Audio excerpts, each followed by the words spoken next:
the COO and co-founder of the Tempest. We're the fastest growing online media company for diverse millennial women in the world. But before I get into what our company does, and let's take a step back to my journey in how I joined the Tempest. This is from 2 years back. I used to be president of the student government, and the student government at RIT is one of the most active student organizations. We manage a budget, it's a big team, and I saw it grow from my freshman year when I was a freshman rep to growing with 6 students and having no budget to having very big budget, a team of 18 students, 6 different departments, bringing a lot of change on campus, off campus as well. And it was something that the students in student government are very selfless because we didn't get paid.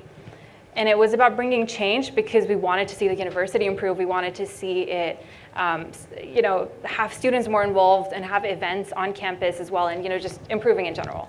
So 2 years ago, I'd still be on that stage and talking about, this is how you can get involved, getting student feedback. And I used to feel just as nervous as I'm feeling right now, standing in front of all these experienced folks that are here. These are from some of our events. So that was one of our most successful events. We'd have students going, we took them all to Bounce. This was, we were raising for breast cancer awareness, and we were raising funds for a Pink Caravan. So we would have a lot of events, get students involved, and it was incredible. But what I was studying was computing security, and I was working towards a corporate job. So the previous panel was really great because that's exactly what I had lined in mind. So after 3 years of spending time in student government, I wanted to spend my final year getting work experience, because whichever position I wanted to look at, they wanted 2 to 3 years of experience. And I'm the first girl in my family. So I was born and raised in Saudi Arabia. And I was the first girl in my family to go out of Saudi to get an education. And I wanted to be financially independent. That was my biggest goal in life. I want to pay my own bills, pay my own rent. And whichever job I looked at, the salary, if it was going to be enough for me to survive on my own, they needed experience. So I spent all of my final year working with 2 startups at DTEC, which is right next door. And you might ask, why 2 startups? So I used to have classes from 9 to 2, and then 2 to 9 I'd be working at DTEC because I wanted to get experience in tech as well as in marketing. And I loved marketing, and I had a minor in international business, so I was getting marketing exposure. But I didn't want to work for a startup. I obviously wanted to work for a corporate. I wanted financial security. But I also loved writing. And it was the summer of 2016 when I was in Saudi for the summer. And I came upon an article about third culture kids. And I absolutely loved it. And I came about it through Facebook. And I started binging on the articles. And that's when I found out there's a platform called The Tempest. And it's very personal stories, women just like me sharing their stories from around the world. And I decided, I need to join, I need to write for them. I feel so validated, and I feel like I'm part of this really big community, and I feel like I belong. So I joined as an editorial fellow and actually worked my way up to become the co-founder. My co-founder actually started the company in DC. She was running it on her own, and it was, at that time, she was looking for a co-founder from a tech background. And I didn't even realize that I was part of the startup community until I'd joined the Tempest. So that's where I would work, spend most of my days there, getting exposure, and it was still, because I was working as an intern and as, it was more of just entry-level experience. And the thing with startups is you learn a lot. I'd had corporate experience from my co-op experiences before this. So it was very different than startups. In startups, it's you got to do what you got to do. You got to learn. You don't know how to learn it, you just, spend the night, learn how to do it. Social media marketing. It wasn't marketing that I was actually learning from my marketing courses at that time. And they changed the courses now, but at that time it was very different because it was learning analytics tools and content calendars and all this stuff that I had no idea about. And that was at my graduation. So this is after I joined the Tempest, and I was ready for I had this prestigious idea of what working for a startup would be. I thought we're changing the world, and we have the best idea ever, and we're on our way to just glory and just a lot of fame, I guess. But a year later, I don't think I was prepared. I had no idea what was in store for me. This is from my graduation in Dubai. Just thought it would be nice to have a happy picture before I go into like the dark stuff. We weren't prepared for our own growth, honestly. I was in a tech position at that time in the company. I'm in operations now, and at that time I didn't even know what my own strengths and weaknesses were. And I thought, I'm in a tech position, but as a co-founder, there's so much more than that. A lot of soft skills that I didn't even know I needed. I thought I'm an extrovert. I realized I'm an introvert. And our audience grew from being primarily North American to having millions of monthly readers in over 90 countries. More importantly, I was supposed to go to DC, but our Middle East audience in the UAE and Saudi just bloomed. And because of that, we opened up our first office in Dubai because we wanted to grow out in this region and to highlight the stories of women from the Middle East and to show their experiences and stories to the rest of the world. And so we actually began comparing ourselves to BuzzFeed. Now, how many of you here know BuzzFeed? BuzzFeed is an online media company for millennials. They're worth $1.5 billion today. This is the rate that they were growing at in terms of their audience. So this is our growth rate in terms of our audience. So they were growing at 12 readers for every dollar they were spending. We're growing at 250. So let's just say the growth happened too fast and we, in a way, weren't prepared for it. And I had no idea what to do because what that led to was a lot of panels, a lot of offline presence in the region, and just a lot of women who wanted to be part of it. We started getting awards. We also started a pivot that I personally am leading, which is online accessibility. So there's 1.3 billion people with disabilities in the world, and online content is not accessible to them. We're one of the very few companies that are creating completely accessible content. So that was another pivot. We started getting awards. But the next thing is what they don't tell you about entrepreneurship. Financial security. How am I supposed to pay my bills if I'm working for a startup that's bootstrapped? More importantly, buzzwords, right? People started asking me questions that I didn't even know fit into it. Like, do you have blockchain on in your company? I'm like, I don't think we need it. It's just online content.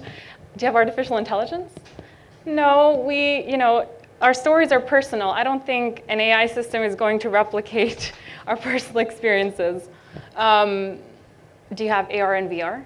So these buzzwords that people sometimes don't even understand, and they don't fit into our model. We have a very simple model. We create content that people love reading, they love sharing, and they want to be part of it. That's what we do. And then after that, I started realizing I was a very young entrepreneur in a region where everyone's an ex-consultant, has years and years of experience.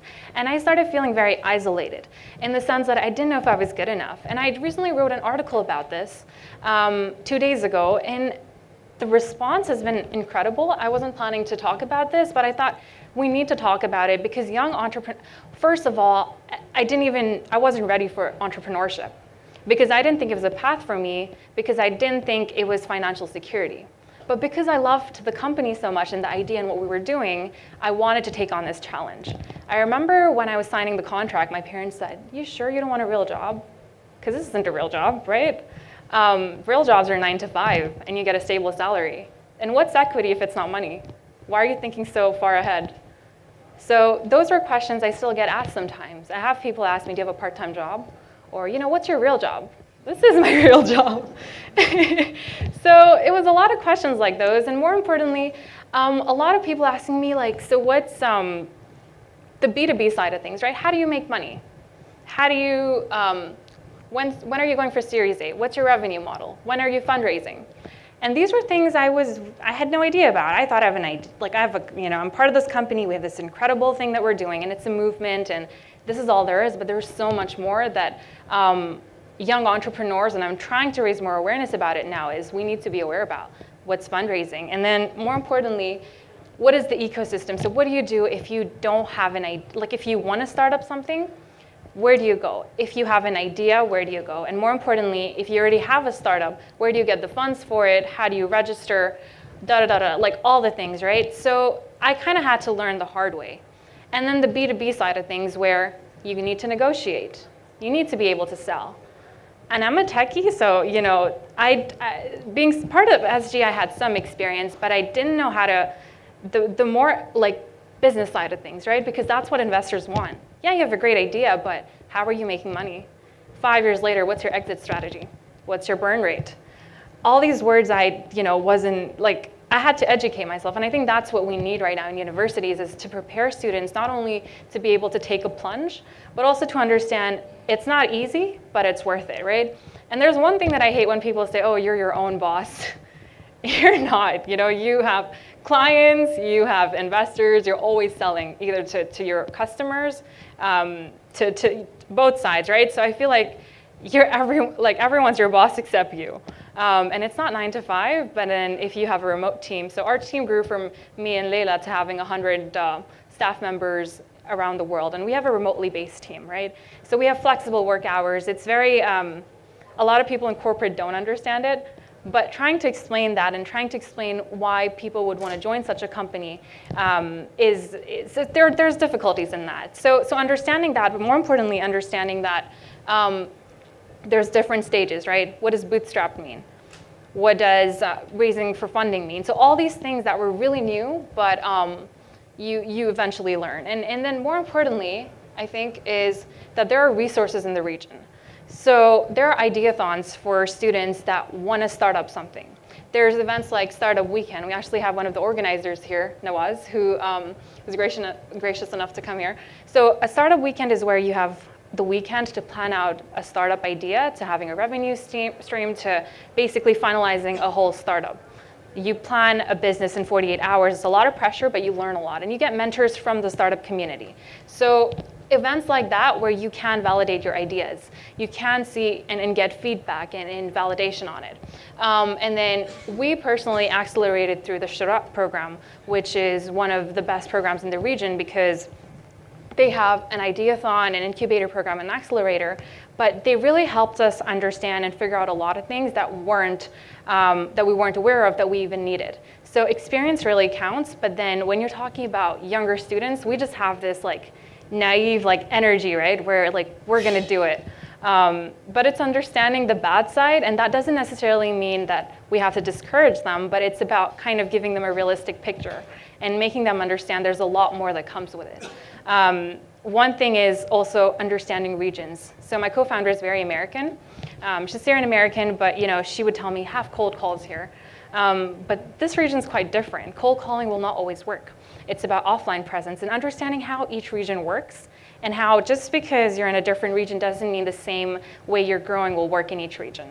Another thing that we also learned along the way, and that I personally learned, was how you need to, B2C is important, but then it's also important to kind of understand and make financially plan for yourself and for your startup, right? Because as a co-founder, there will be times where you don't have a salary, but how are you supporting yourself? Or if you're fundraising, for example, how much time do you have as runway or a buffer if things don't go as planned? So a best case scenario and a worst case scenario. And I think these are all different sort of things that I didn't actually know about or think about, but a year later, I can really speak about it because of going through all those different stages. So that was incredible. But this region is still very young when it comes to startups. And I'm seeing it growing, which is incredible, but there are problems like funding problems, right? So there are regional investors, but then how long before you sign to the time you get the money? What happens in that middle time, right? In the US, it's different. Or for example, if you have a lead investor from the US, a lot of regional investors will get on board very quickly. So it's understanding the different opportunities you have, but also understanding different problems and then the solutions and then the resources, more importantly. Where a lot of times I feel and it's great that universities are taking up more initiatives to show entrepreneurship as an initiative, because it's important, and it's important to understand. I love when people say millennials are all about change, right? Because it's true, but in a way, I used to think, okay, you know what, yeah, I want change, but then I also want stability. But a lot of younger entrepreneurs, if you go to these startup events, you're gonna see people from different universities, these students who are working towards their startup ideas, they're validating them, and I think that's incredible. And we need to recognize the younger entrepreneurs from the region.